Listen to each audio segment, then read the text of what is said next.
All right, everybody. Welcome to another episode of the Proof 3 podcast. Today's episode or today's segment is Fitness Over 40. This is a new segment that we are going to start rolling with. We got our special guest today, Henry, joining. He is going to help head the ship with this topic and all the topics we'll be going over with Fitness Over 40. But as the title of the show and the segment, says, it's for people who are aging, what fitness, nutrition, lifestyle should look like. Hopefully, within the shows, we can give you some really good ideas, maybe advice, or maybe just kind of spur some of your thinking so that you can start making some great decisions for yourself. And if you ever have questions, you can just leave us a comment.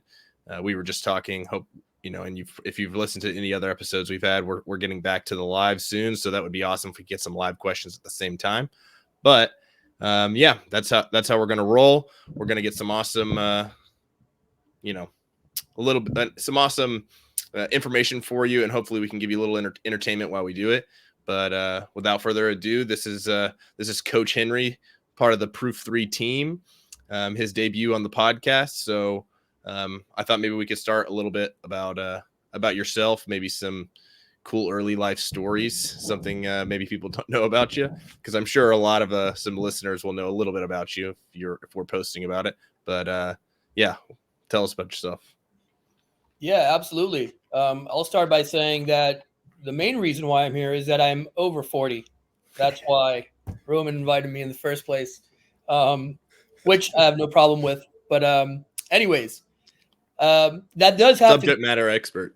Well, yeah, I'm a 4-year veteran.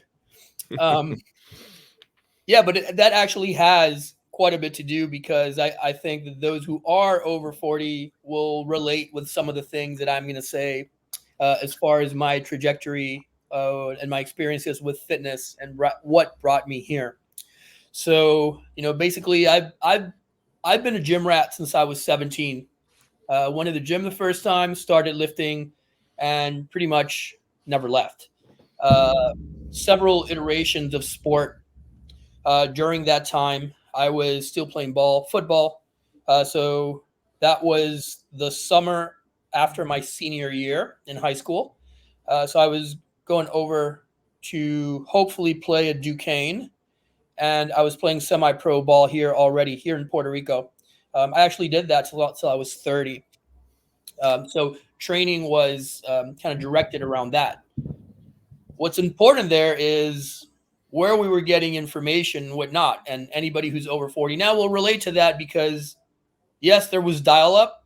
Yes, there was something out there in the web, but we didn't even know how to use that. And there wasn't really all that much. So we're reading men's health magazines, bodybuilding magazines, and that's where we're getting programs and pretty much all the information from, and then taking it to the lab, that being the gym, and doing that, which if you read any like mainstream or generic advice that you can pull from those sources right now, that it's not quite all that great, and there's a lot of caveats to what they're putting out there.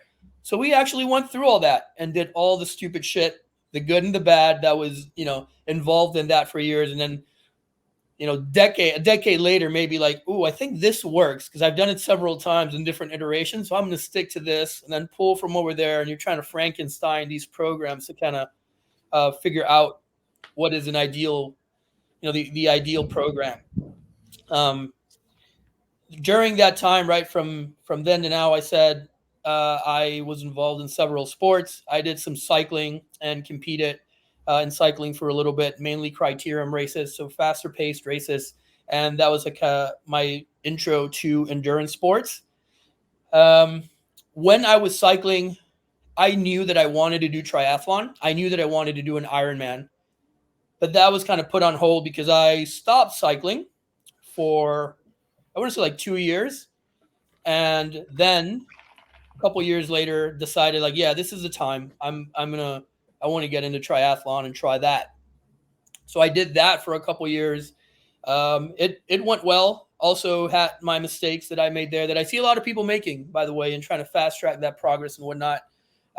Did 4 full Ironmans, which from a coach's perspective right now, I could say I had no business doing. I should say it halves. And kind of like I after my third race, I realized that during races, I felt that I was ready with the volume. I felt that I had great conditioning and was in great shape. But I always said to myself, like, man, I wish I was stronger right now. And that's when I started thinking, like, I need to go back to the gym and do some of the stuff that I used to do. And I start kind of trying to figure out and finding information on, lifting for triathletes, as far as theory, concept, and then how do I fit this into a schedule where I'm already doing 2-a-days with swim, bike, and run. Like, how do I start lifting on top of that? That actually led me to CrossFit Endurance and those courses. And I thought that was interesting. So I went and took that course, and I had immediate interest in CrossFit per se. So I went and took that level 1 course as well. And when I got back, I kind of saw a business opportunity there. There was only 6 CrossFit gyms in Puerto Rico. And I thought, like, what would opening one of these things look like? And I followed through with it, opened my gym, and started to feel a strong attraction towards CrossFit because it involved a lot of the things that, that I had been exposed to before, and where we were at, where the sport was at back then, 2012. The biggest issue there, right? The thing that people were most lacking was aerobic capacity.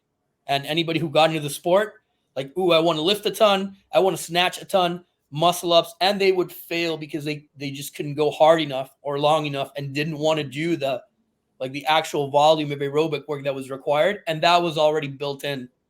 And I had my background in strength training and power sports and power training. So I saw some success there in that, like, 2012 to 2014, until everything started like catching up and coaching did. It didn't take me long since I opened the gym. I had a buddy that invited me. He had a gym in Cincinnati, invited me over to this seminar that a company named OPT was holding.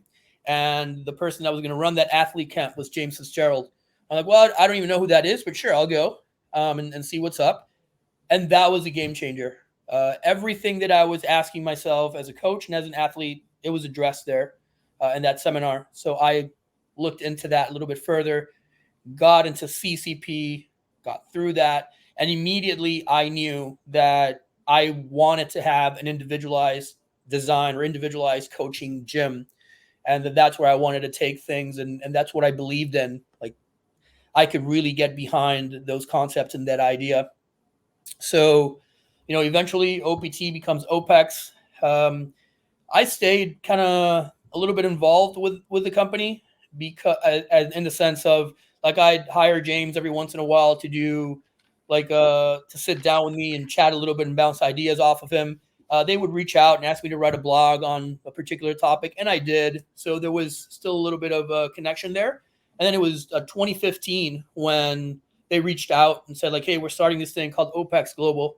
And basically they had a lot of demand for remote ID coaching and wanted to bring in some coaches that were not stationed in Arizona.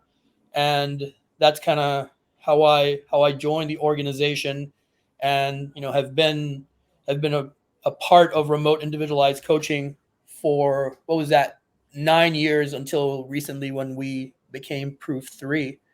So yeah, that's kind of maybe not a short summary, but a pretty robust summary of my story and how I got to where I am. All right, I got a few questions. When you were playing semi-pro sports, football, until the age of 30, were you doing that primarily, or did you have a job with that, or how was that back then? Because now some people can kind of get away with just living very frugally and living off maybe 50K to 100 a year, but in the States, at least, I don't know how is it there? Yeah, we were paid $0. $0 for the love of the sport. You absolutely needed a job. So were you coaching then? No, actually, no. I worked till 2011. I was a buyer at a local retail chain. Let's call it your local Walmart. We had like 180 points of sale here in PR. I had a really good job, so that wasn't a problem. And I was still attracted to fitness. I was still attracted to coaching. But again, I had a really good job, and I was like, well, what does that look like? Do I have to go and personal train? Like, is there enough money in that? Like, I wasn't quite sure and never really even thought about making a move. It never occurred to me that this would be my career. But in 2011, like circumstances lead us to leave that company, and we started doing like our own gig with imports and whatnot. And I had a lot of time, so I was pretty much working from home. It was going well. I was working from home, and that's why I felt like I can totally do this gym thing, this CrossFit thing, and with the time that I have on my hands. And then things started tilting towards that. So anybody who is a full-time coach knows that you don't have a lot of time left over for pretty much anything, especially when you're starting to open a gym. So everything, time and effort shifted towards the gym. Wow. Okay. The crit thing is cool. Me and my wife actually just went to our first crit race. There's a big one in Athens, Georgia. It's only about 45 minutes from us. And I was very impressed. Like, it was awesome watching it. The speed, like it's a nighttime race too. So they go at night, and it's in the city. It was awesome and very impressive. Yeah, like that's fun. Like, that's real fun, bike racing, because there's movement the entire time. Right? Whereas, well, like Ironman, get on your bike and it's non-draft, so you can't even get close to anybody, and go for 112 miles, which in my case was 5 hours and 45 minutes. Well, talking to anybody without changing pretty much at all the rhythm at which you're pedaling, it's just there, right? But this is different. Lots of excitement. There's attacks. You chase. You attack.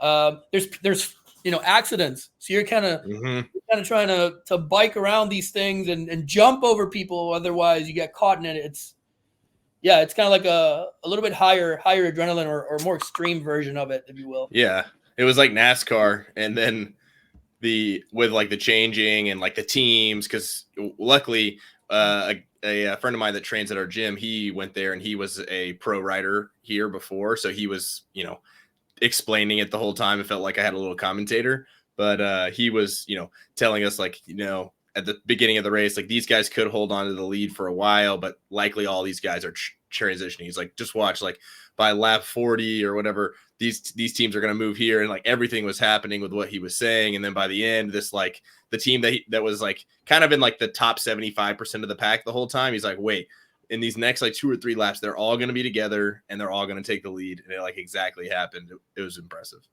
Yeah, that's like, people won't understand that. Like, you go and watch it, and whomever's in the lead early, they won't be there. No. The person that wins will make his move when there's a lap remaining. And if you really know what you're looking at, you'll see the move from like right in the middle of the pack to front third, front quarter, front 10 riders, and kind of position themselves to make a move. So yeah, definitely cool to see, and very interesting. Very interesting sport. Yeah, it was. Yeah, it was a kind of neat having it explained to me while it was happening too, because he's like, listen, like, there might have been like 100 riders or something. I can't remember exactly, but he's like, these guys get a bad start or something, they could be the best racer, and there's like a 99% chance they would never get back to the front. Like, he's like, there's just no way they could make up the time and the speed, then maintain it. So it was interesting. And then they basically had races all day. They had age groups, men and women going, and different kids going. So it was cool kind of experiencing that. Definitely a cool community here. Yeah, for sure. Okay, yeah. Then you moved to CrossFit Endurance. You opened the gym, and then now you're coaching. Now you're individual design. You're with Proof 3. So what does the average day look like for you coaching? Because I guess a lot of people might not even understand what and you don't have to go into too depth, but you work remotely. You know, we all coach from our homes and, you know, from our gyms, but we have clients around the world. So what does that look like? Yeah, it actually looks nothing like what anybody would possibly expect. No. Like they envision me working and being out on the gym and sweating and I am literally a computer jockey. I'm sitting in front of my computer for anywhere from 7 to 10 hours a day typing away, whether that be, you know, reviewing results, reviewing videos, designing programs, communicating with clients, preparing nutrition profiles, looking at labs, um, a lot of reviewing and designing and commenting, and then a few Zoom calls a day, whether that be internal with a company, mentoring calls with that I work with other coaches, or, you know, doing monthly check-ins with clients. But it's a lot of computer work. Mm-hmm. Yeah. Yeah. So you mentioned a few things there, like you're working with clients and, you know, it could be from, you know, obviously fitness, but nutrition, lifestyle, blood work. You know, like how do you integrate that with a client and talk to them like, hey, you know, here's your, you know, because most of them are thinking, I got my blood work, I'm going to go talk to my doctor, you know, or nutrition, I need a nutritionist. And I know we're not claiming to be, you know, like the experts of the 1% in every field, but, you know, how could, you know, a client get some blood work and they share it with you? How may that affect some changes you would be working with them? Yeah, so it's a good point, because there are cases that I still refer out to nutritionists and for nutrition, and cases that I refer out to real doctors for labs.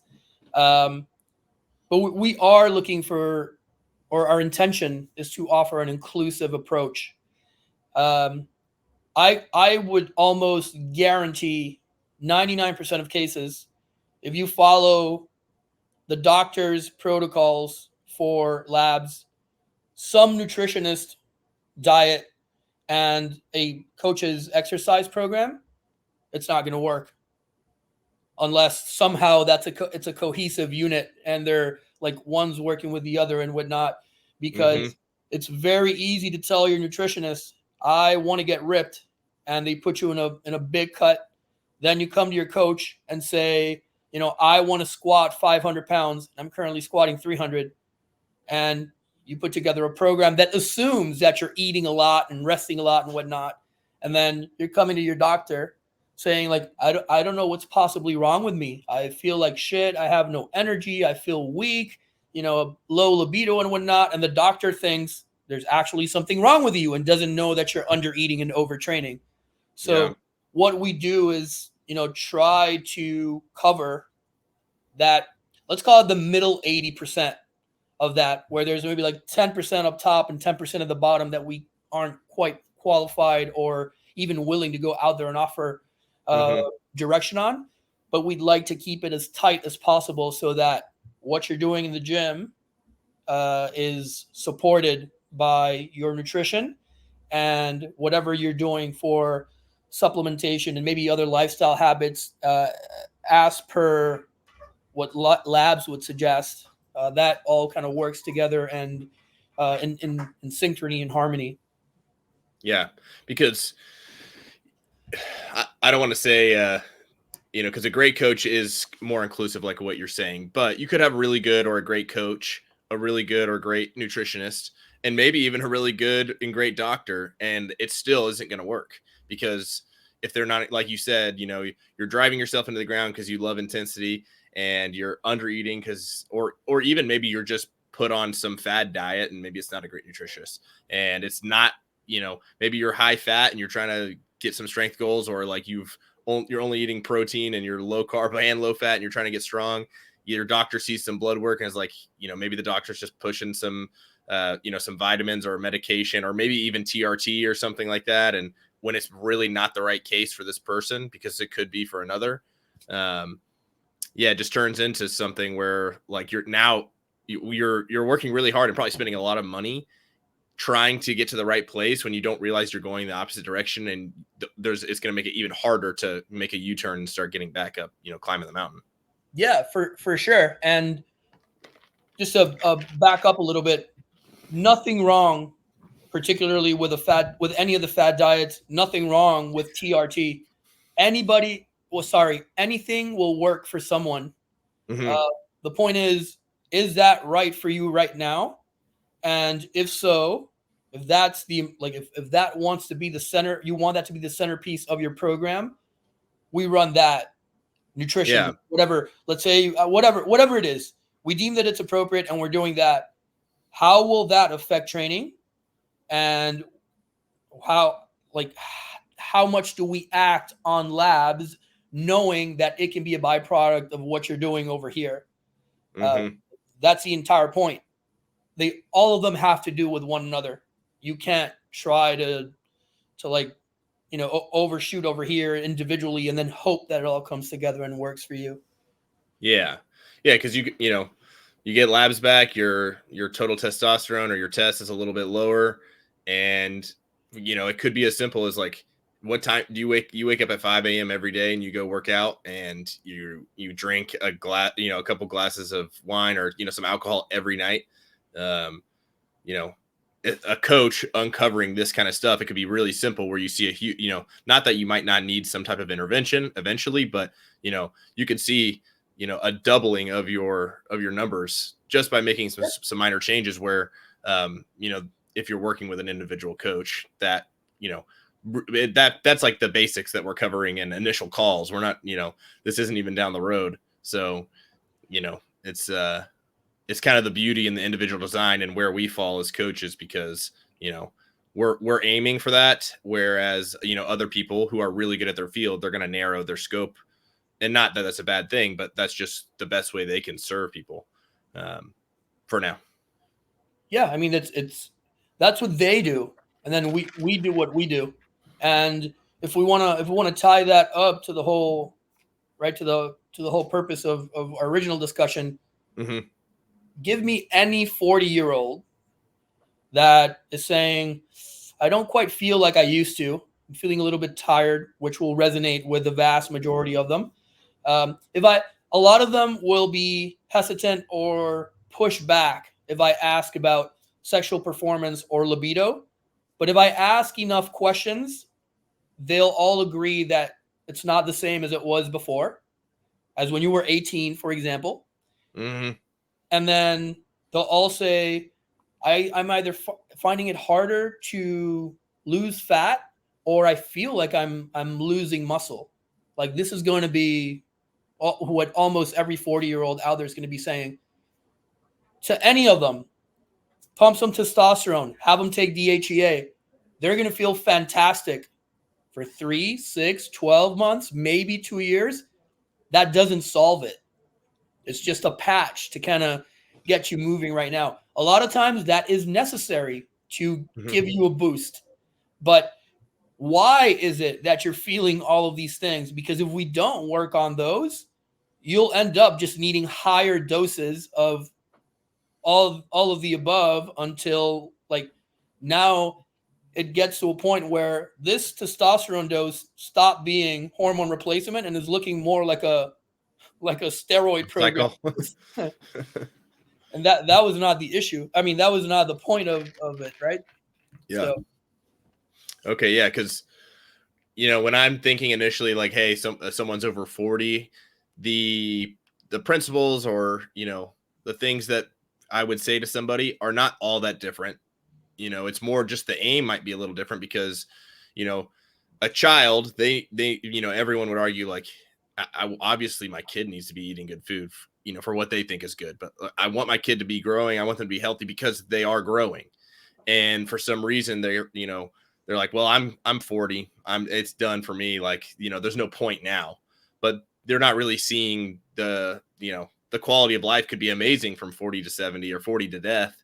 And, they just think it's kind of over, or they don't have a lot of people just don't have the mindset of, what's important to keep me going now. And maybe they're just so used to feeling a certain way, or it's gradually happened. They don't realize how bad they feel, like you've said, once you ask the questions. So when you're thinking of working with someone, so, 35 to 45 plus, they're aging, what are you thinking in terms of like, hey, these are some things you need to start thinking of as a client, or, how do you position it to them? Or even if you do you find a way to tell them something so that they can start thinking of it for themselves? Or do you just kind of, are you upfront or like, hey, you know, X, Y, and Z, you have to start thinking of this. You know, how does it work when you're speaking with someone who maybe just is maybe a little lost? Yeah, I definitely am one to go with like more of the non bullshit approach. So this is how it is. This is what's happening. I don't want to hear how no, because like my body reacts in this way and I'm this. It's like no, dude, you're 40 now and you haven't started losing muscle. It started 10 years ago. So you 30-year-olds hearing this, um, you you likely will not admit this for another 8 or 10 years, but this is already happening. And there's a good reason why that happens. And it happens in all humans. Maybe it started at 28, maybe it started at 32. By the time you're 40, like muscle wasting has started. Um, Hormonal depletion has started. If you don't believe that, let's go back to your original question. And, how horny were you at 18 versus at 40?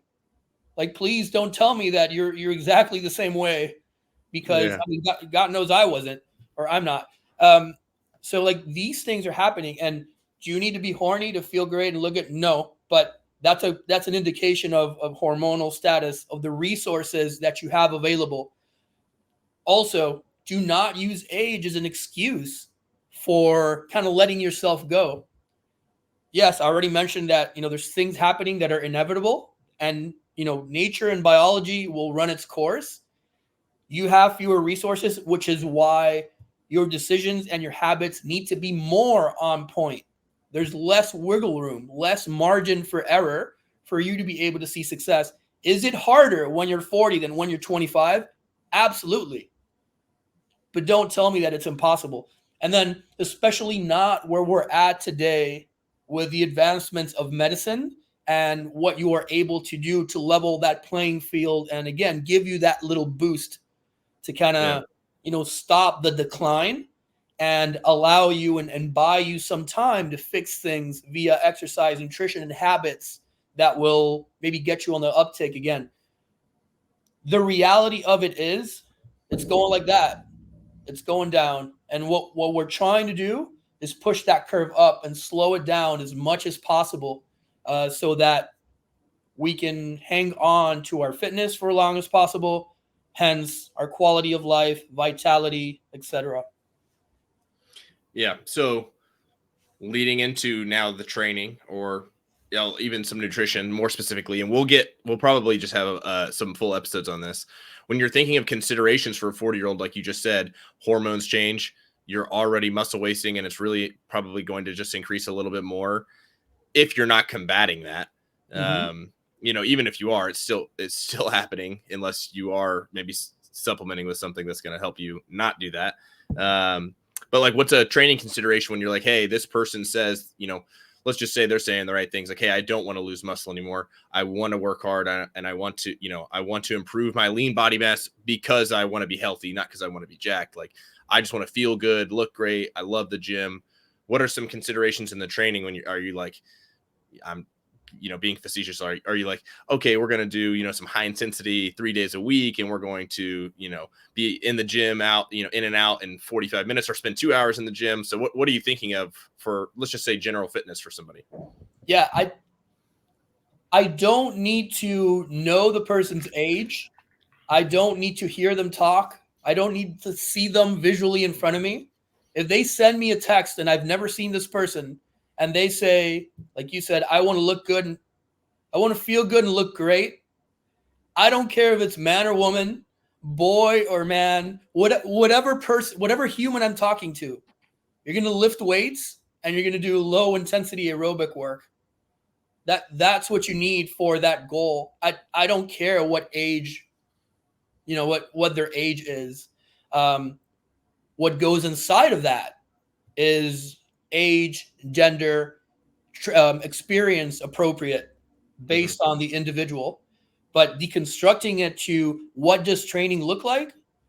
You lift weights and you move slowly for, well, the more extended durations, the better. And when I say move slowly, I'm literally talking either walking or very slow jogging or biking intensity. That's as much as you need, right? Are you going to die quicker if, you decide to do zone 3, zone 4 intervals and they're well structured and you have the experience and you can do it and you join or whatever, a 5K or some crit racing, whatever it is? Like, no, that's fine, or it could be fine. But again, what needs to be inside of there is resistance training and slow aerobic work. It sounds too simple, though. You got to add something to it. Yeah, that's what most people say.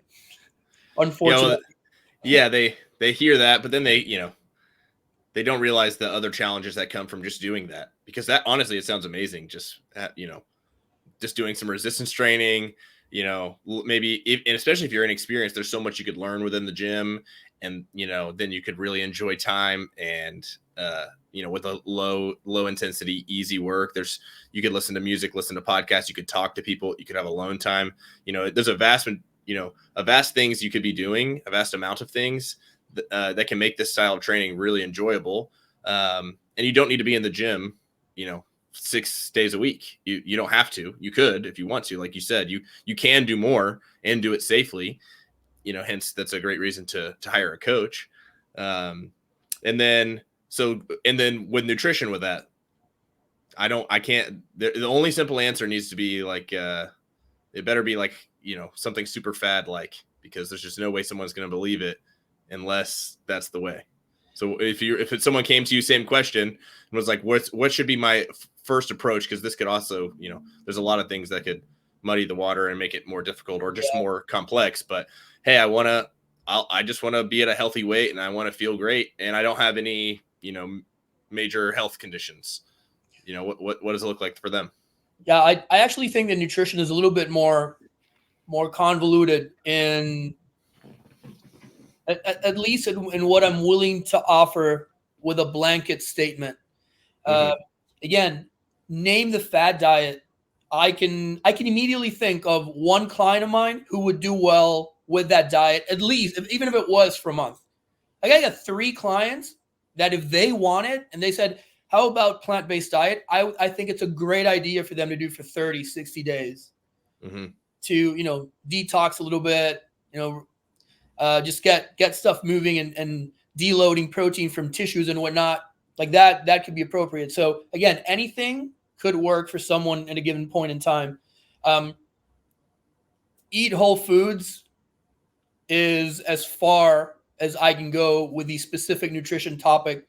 Whole foods, drink enough water. If we wanted to tie in lifestyle to that, sleep quality and quantity, get some sunshine, chew your food, that we can package into like that. That's as much as I'm willing or I feel comfortable saying that. Yeah.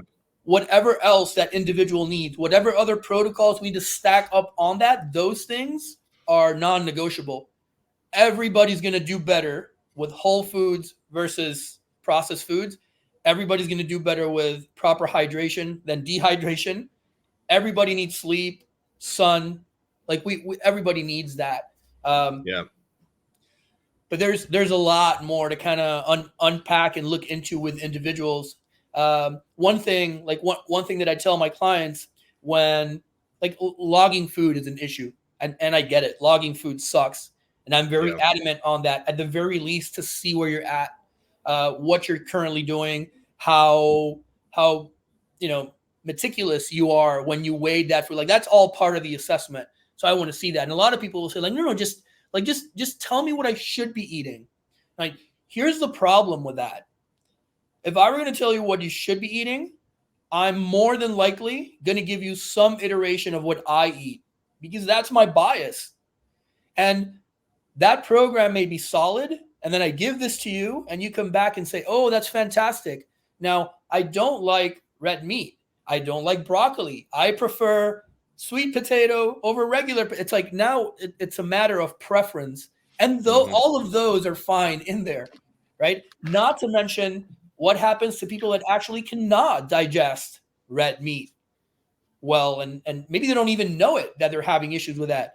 With eggs, with nuts, there's nothing wrong with those foods, but they may not be maybe not the right choice, maybe not the best choice for somebody. I've kind of gone. I went full gluten free when I got it into CrossFit and the whole paleo concept and whatnot. And I'm one to believe that, unlike dairy, for example, so dairy, there's estimated that about a third of humans can process and absorb dairy well, but it's an enzyme. It's an enzyme thing. If you have produced those enzymes, you will be able to handle it well. That's fine. Gluten, I truly believe that it has an adverse effect on every single human to some degree. It may be negligible, but if we were somehow able to measure this precisely, you'd do better gluten-free than eating gluten. That being said, I've done multiple DNA of those DNA tests and whatnot. All of them are consistent in that I handle gluten very well, right? I still avoid it when I can, but I don't have an issue with it. Yeah. So if a client asks me, what do you think about gluten? And they see me eat, then that may not be the best example because I can manage it well, but it can completely destroy you. Maybe not. I don't know. So it gets a little bit tougher when we're looking at nutrition, digestion, and how people respond to several foods. There's food allergies. There's a lot that goes into that. Yeah. Yeah. So sunshine, water, sleep, and then food. More likely than not, the whole food is going to be better than the processed food. Those are pretty easy principles.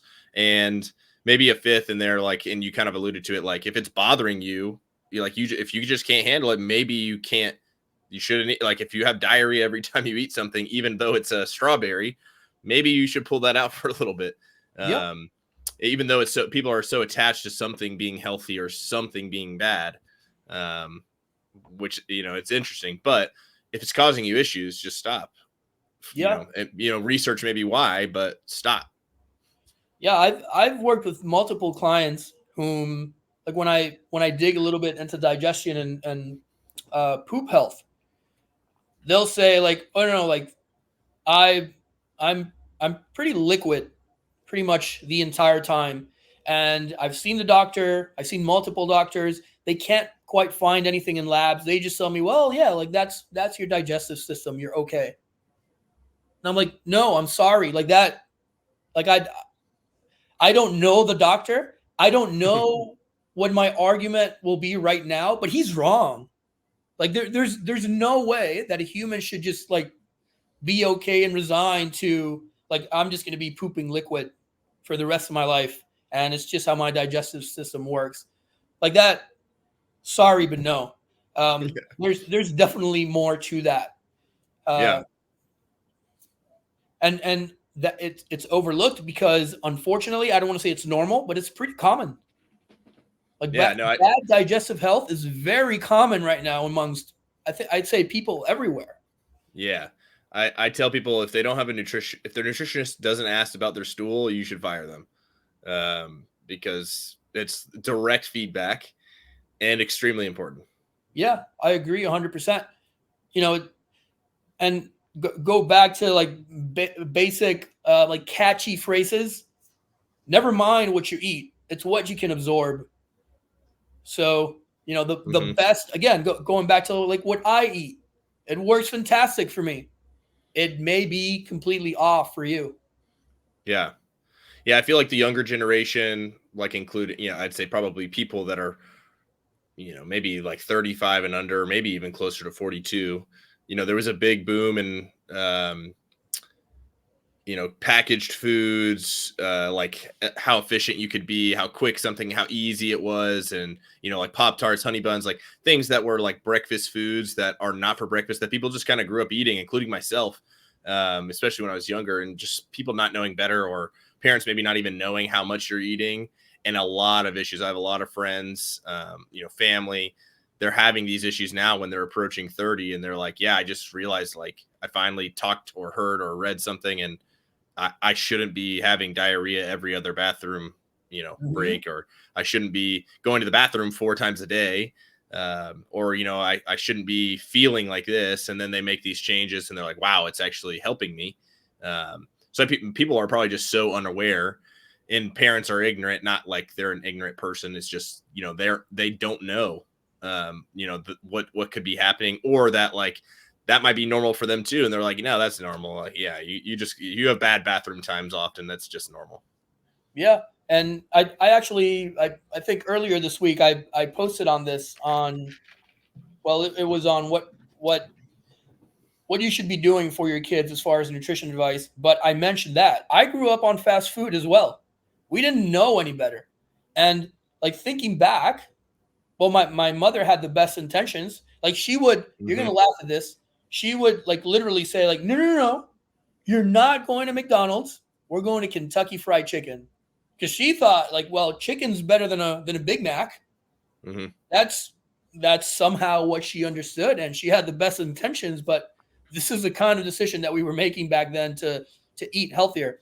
It's definitely tough with kids as well, which I don't want to get maybe too deep in the rabbit hole for as in nutrition for kids, but it does apply to over 40 Mm-hmm. as well, because if you want to do right by your kids, you don't put them on a diet. You set the example. You let them be kids, but you set the example. Mm-hmm. Things that I do. Can I have ice cream? Can I have chips? Absolutely. After you're done with this plate of food that I have put together for you, eat what you need. If you want to eat shit after, I'll let him be a kid. But you need to eat the things that you need first. Oh, but what? And I explain why it is that this goes first. He still doesn't want it. He wants to go with the other stuff first. But like that's the rule. If we go to a restaurant, what do you want? Chicken fingers and fries. Like, well, you're not gonna have that, but you can have a chicken breast, and a baked potato. Mm-hmm. And this is why this is a better version. And I'm gonna get pushback every time. But when he's 25, he's not going to be telling his kids, no, let's go to Kentucky instead of McDonald's. He's going to know, like, yeah, this is what I should be eating. Like, he's going to have the information. And then, you want to hope that that's going to be enough to prep them to make better decisions when it matters and when they need to make them from themselves. Yeah. Yeah. So yeah, it's almost like the duty of a 40-year-old. Like, Yeah. You're setting the example, kids, the next generation, because you probably could find any 40-year-old and they'll die on some hill of some, whether that be being a great leader or, working hard or doing good at your job or being kind to others. But, nutrition and fitness and exercise and health, that's like, that's not on the top of the list as often. Yeah. I mean, it's gotten like that's romanticized, right? Like there's complete disregard for these things because you're either providing for your family or because you have to be at little league practice or games, in this schedule, and you do it all for them. But there's like that needs to stop, right? And Yeah. it goes back to the cliche, like right when you're in the airplane, if there's an emergency, you gotta put on your oxygen mask first before you put on theirs. So if you're not in decent shape, and I'm saying shape in the entire sense of the word, to actually be able to be there for your family, for your kids and whatnot, then it completely moots the point.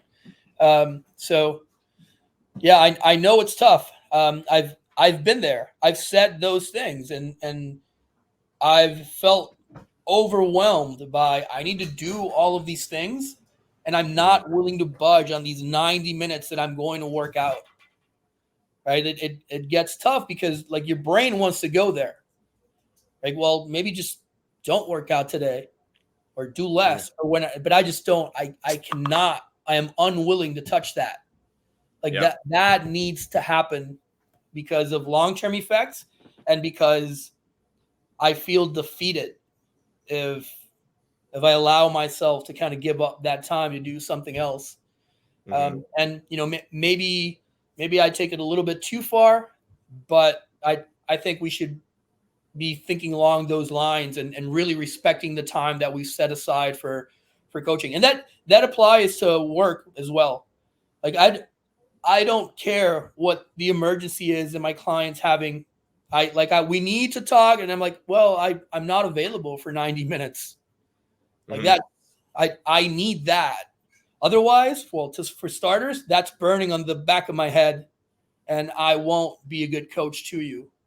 So yeah, take care of yourself first, man. You gotta, like, those things need to be prioritized. Put yourself in a good spot, and you'll be better at any of your roles. Yeah, for sure. Yeah, and we won't get too far into it. We'll save it for another episode. But like, you don't need 2 hours a day to do what you need to do, and you can be more efficient because, like you said, likely there's kids, your career's developed. 40. Some people might be blessed enough to slowing down a little bit, but a lot of people are like, they're really getting in some stride with work, and their kids are a little older, and they really want to be there. So that changes a lot versus the 30-year-old or even the 25-year-old. Not just your physical body, but a lot of the responsibilities you have. So, that makes a big difference in that the individual design, the coach, that's where another way we can really shine is helping them navigate through that because, we're writing the design for that person specifically. Yeah. And that's another common misconception. To preserve strength and lean mass, whatever you're thinking that you need, you probably need 30% of the work to preserve. If you need to put on mass, if you want to get stronger, you're going to have to work. But to hold on to what you have, it would blow your mind. It would blow people's minds to see just a few touches a week, how it will hold. If they were doing it correctly, if they were tracking the right things, you really don't need all that much to just preserve. Good deal. All right, everybody. I think we can wrap up there. We recapped a lot of stuff, summarized a lot of stuff. We're going to get more in depth on future episodes. We'll pick kind of one topic. We'll really get into it. We'll get some listener questions next time for the topic. That could probably help a lot. We hope you enjoyed it. If you are interested in chatting with myself or chatting with Henry, you can find us. You can message us here. You can find us on Instagram. I'll have all the links ready. And we can get you in touch, even if it's just general questions. Maybe you're not interested in working with us right now or ever, but we'd love to hear from you. And if you have any questions or thoughts, you can always shoot them in the comments. You can find Henry on Instagram. It's Coach Henry at Coach Henry. Coach Turano. Okay, that's Coach Turano. All right. And any parting words with anybody? Anything? Any advice to leave them with if they've made it this far? I'd say follow me, follow Roman, hear what we're putting out there, come back for the next episode. Just stay interested. Stay interested in the topic. Don't overlook it. Don't think that there's time because 10 years will pass you by without you even noticing. Whatever you're thinking, the time is likely now. So try to keep fitness relevant in your life. Yes. Start. You can start today. Yeah, you can also look at Proof3 Coaching on Instagram, and we'll both be there. We're flooding the pages. So again, thank you everyone for listening in. Got any questions? Let us know, and we hope you have a great day and took a little away from the discussion today.